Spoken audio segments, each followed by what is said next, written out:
जय हिंद साथियों। The higher stenographer channel पर आप सभी का बहुत बहुत स्वागत है। इस डिक्टेशन की आउटलाइंस व हिंदी की पीडीएफ को डाउनलोड करने के लिए आप हमारे टेलीग्राम ग्रुप को ज्वाइन कर लें। टेलीग्राम का लिंक वीडियो के नीचे डिस्क्रिप्शन में दिया गया है। डिक्टेशन शुरू होगा 5 सेकंड बाद। यस, शुरू। उपाध्यक्ष महोदय, कोयला खान के राष्ट्रीयकरण को 25 वर्ष बीतने के बाद उत्पादकता में कमी हो रही है और कोयले का उत्पादन खर्च बढ़ रहा है। अतः तत्काल प्रभाव से भविष्य की प्रगति को ध्यान में रखते हुए सभी कोयला खदानों में अल्पकालिक योजना का संचालन किया जाना चाहिए। कोयला उद्योग के भविष्य के लिए बहुत ही आवश्यक है। अतः मैं आपके माध्यम से सरकार से आग्रह करना चाहता हूं कि इस विषय पर कोयला मंत्रालय से भी विचार विमर्श किया जाए और कोल कंपनियों को घाटे से बचाने और उत्पादन क्षमता में वृद्धि करने हेतु आवश्यक कदम उठाया जाए। पैराग्राफ। जहां तक राष्ट्रीय असंगठित क्षेत्र उद्यम आयोग की स्थापना की गई है, उसमें आपने असंगठित मजदूरों के लिए बहुत सारे काम किए हैं। मैं इस सदन के माध्यम से माननीय मंत्री जी से कहना चाहूँगा कि जो हमारे लघु उद्योग हैं, उनके असंगठित मजदूरों को प्रोत्साहित करने की ज़रूरत है, जो आज भारी तादाद में ग्रामीण स्तरों पर और गांवों में बसते हैं। अगर उस श्रेणी में लिया जाए तो बीड़ी श्रमिक, गैर कोयला खान श्रमिक और सिनेमा श्रमिकों के लिए भी आपने कुछ काम किया है, चाहे स्वास्थ्य सेवा हो, आवास हो, बच्चों की शिक्षा हो या पेयजल आपूर्ति हो। उनकी समस्याओं का समाधान नहीं के बराबर हुआ है।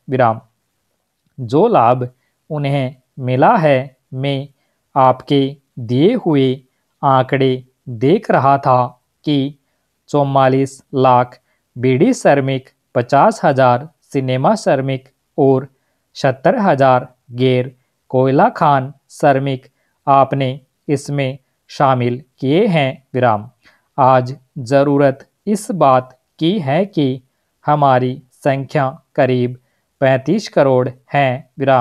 हमने बहुत कम लोगों को असंगठित मजदूरों में शामिल किया है। आज पूरे देश में उनको चिन्हित करके ऐसे असंगठित मजदूरों को ज़्यादा से ज़्यादा सुविधा देने की ज़रूरत है। अभी तमाम सदस्यों ने बात कही है कि विश्व के 20 देशों में 13वां स्थान भारत का है, जहां सामाजिक सुरक्षा की बात कही गई है, जिसमें अर्जुन सेन गुप्ता आयोग ने अपनी रिपोर्ट माननीय प्रधानमंत्री जी को सौंपी है। उस पर हमें तेजी से काम करने की ज़रूरत है। दिल्ली में ही फुटपाथ पर 30,000 संगठित मजदूर आज भी सोते हैं। यह ऐसी समस्या है जिससे समस्त भारतीय उद्योग, उसमें काम करने वाले लाखों मजदूर और साथ साथ देश की अर्थव्यवस्था पर इसका बहुत ही प्रतिकूल असर पड़ रहा है। हाल ही में क्षेत्र की खान में जो हादसा हुआ, मंत्री जी ने उसके कारण बताएं। मुझे पता है कि उनके पास इसका कोई जवाब नहीं है। विराम पैराग्राफ। महोदय, कोयला उद्योग में इस तरह की दुर्घटना कोई नई बात नहीं है। विराम। पिछले 10 सालों में हम लोग गिनाएं तो हर 2-3 सालों में भयंकर दुर्घटनाएं होती रही है। विराम। अभी कुछ दिन पहले हमारे उधर धमाका हुआ। विराम। शहर में मकान गिरने लगे। विराम। जब डर के मारे लोगों ने शोर मचाया, जिसमें हम लोग भी थे, तो वह बंद कर दिया गया और उसके बाद दिखाया गया कि वहाँ तो काम ही नहीं कर रहे थे। विराम। जिसमें 15 कोयला मजदूरों की जान चली गई। विराम। हम देख रहे हैं कि हर 2-3 सालों में ये दुर्घटनाएं लगातार हो रही है। विराम। आखिर इसका कारण क्या है और जब तक इसके कारणों का निवारण नहीं किया जाएगा, तब तक ये दुर्घटनाएं होती रहेगी और कोयला मजदूरों की जान जाती रहेगी। विराम। मजदूरों का कोई ख्याल नहीं है। विराम। उनकी जो यूनियनें बनी हुई हैं, वे भी कोई ठोस कदम नहीं उठा रही है। विराम पैराग्राफ। इतना ही नहीं, आज़ादी के 60 सालों में हम महिलाओं के विकास की बात करते रहें।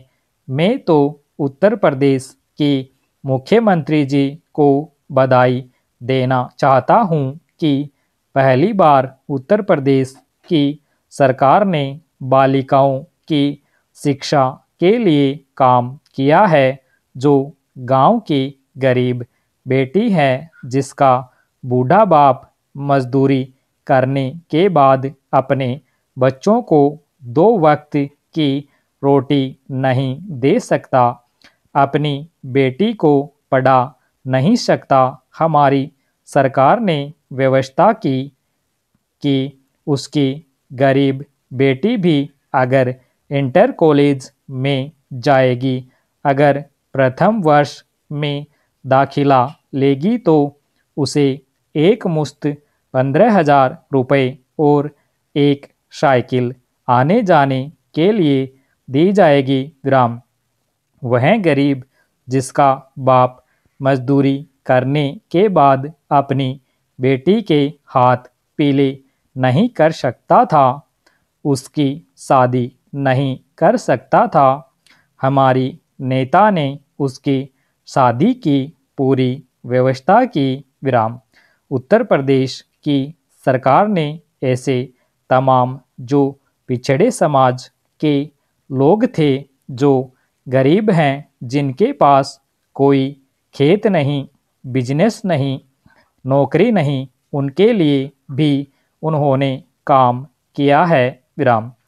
गरीबी के नाते जो लोग बड़े बड़े महानगरों में, कोलकाता में, मुंबई में मजदूरी करते हैं और किसी तरह से परिवार का पेट पालते हैं, उनका बेटा पढ़ नहीं सकता है।